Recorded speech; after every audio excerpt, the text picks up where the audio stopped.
ఈ లెక్కను ఒకసారి గమనించండి.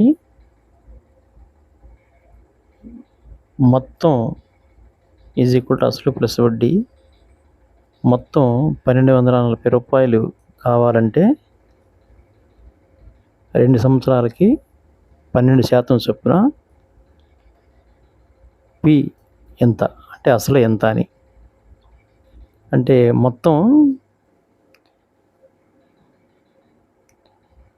1240 కావాలి అంటే అక్కడ ఐ ఇచ్చాడు. అయితే ఆ వడ్డీని మనం అసలు కనుక్కోవడానికి P is equal to I into 100/2 into 12 వేసి క్యాన్సిలేషన్ చేయాలి. 240 ఇంటూ 100/2 ఇంటూ 12 12 20 240 2 10s 20 ఇప్పుడు 10 into 100 is equal to 1000. So అసలు 1000 మొత్తం 1000 ప్లస్ 240 ఐ. సో ఈ విధంగా పి కనుక్కోవచ్చు. ఇదే విధంగా టీ కూడా కనుక్కోవచ్చు.